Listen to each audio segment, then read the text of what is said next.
Baik, Mas.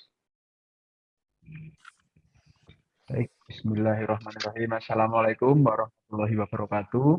Waalaikumsalam warahmatullahi wabarakatuh.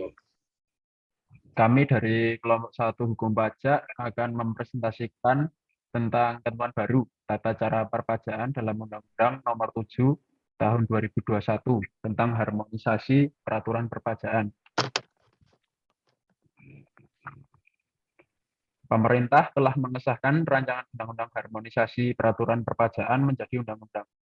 Undang-undang tersebut merupakan Omnibus Law karena mengubah berbagai aturan pajak mulai dari ketentuan umum, pajak penghasilan, hingga pengenalan pajak karbon.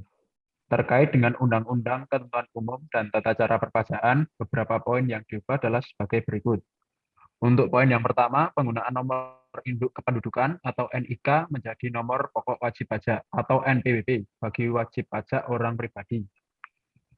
Penggunaan NIK sebagai NPWP merupakan upaya pemerintah untuk mengintegrasikan basis data kependudukan dengan sistem administrasi perpajakan.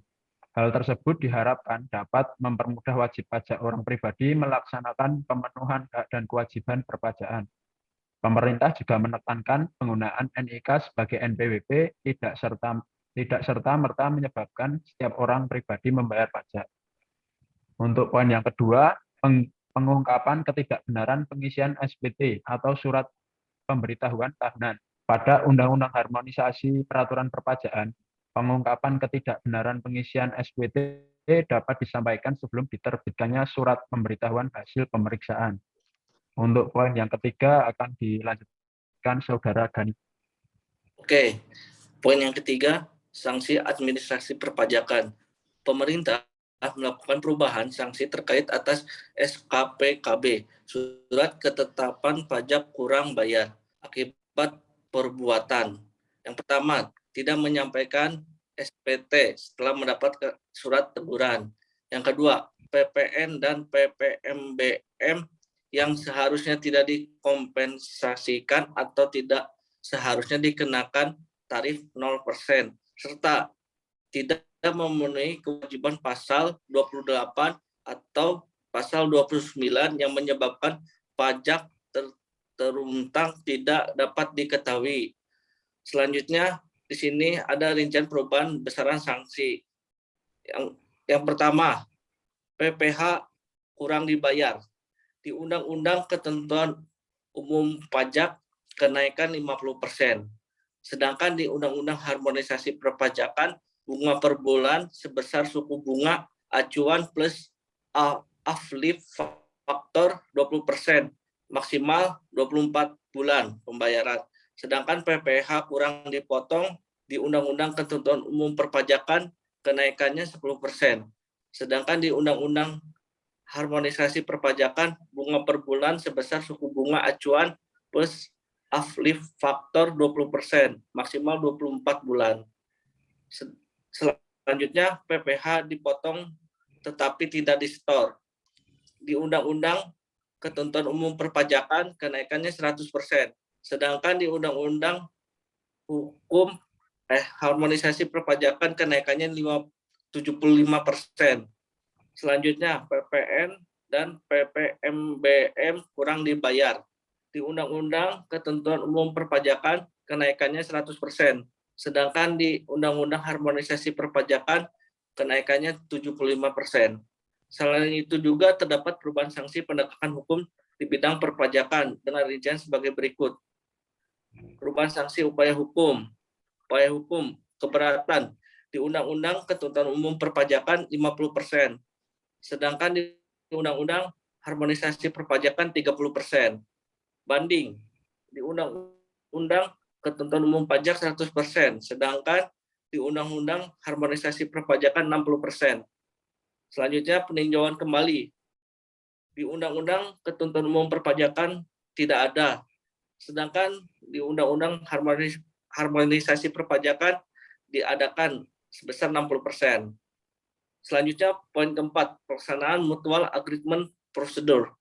Melalui Undang-Undang Harmonisasi Perpajakan, pelaksanakan MAP atau prosedur administratif yang diatur dalam P3B, perjanjian penghindaran pajak berganda untuk menyelesaikan permasalahan yang timbul dalam penerapan P3B.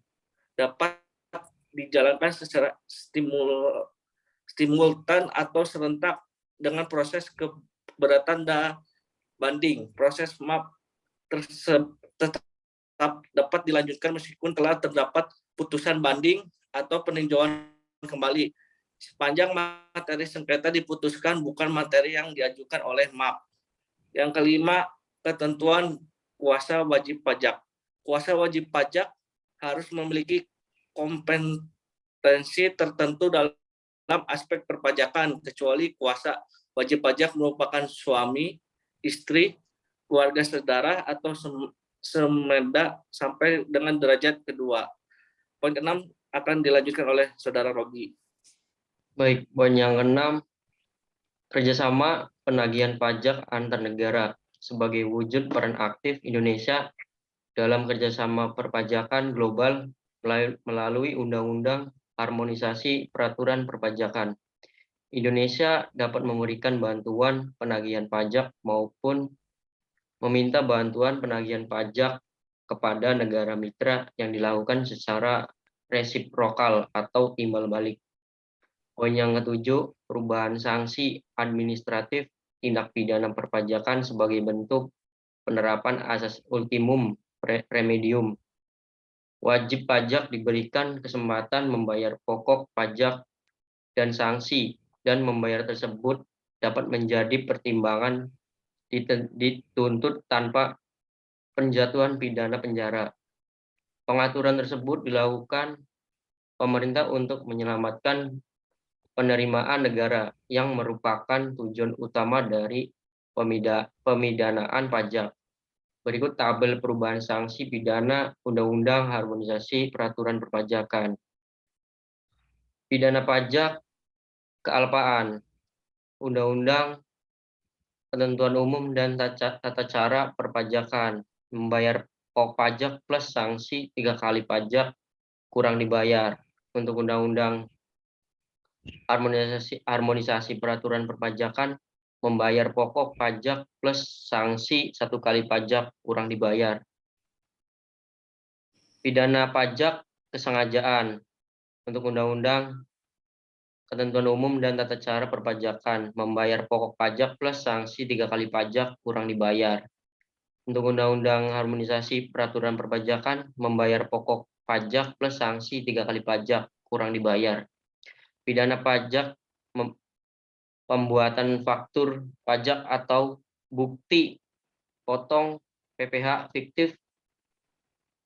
Undang-Undang Ketentuan Umum dan Tata Cara Perpajakan, membayar pokok pajak plus sanksi 3 kali pajak kurang dibayar.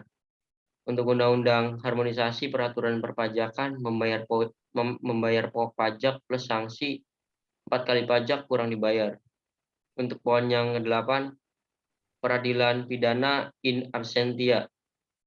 Diadili tanpa kehadiran terdakwa di persidangan. Sebagai upaya memberikan kepastian hukum, dalam Undang-Undang Harmonisasi Peraturan Perpajakan, proses peradilan tindak pidana perpajakan dapat diperiksa dan diputus meskipun terdakwa tidak hadir, yang dikenal dengan istilah in absentia. Perubahan-perubahan dalam Undang-Undang Harmonisasi Peraturan Perpajakan diharapkan dapat memberikan kepastian hukum, melaksanakan reformasi administrasi, serta mendorong kebijakan perpajakan yang makin harmonis dan konsolidatif.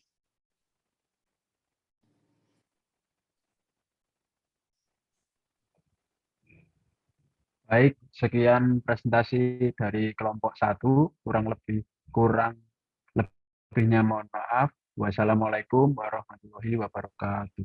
Waalaikumsalam. Waalaikumsalam warahmatullahi wabarakatuh.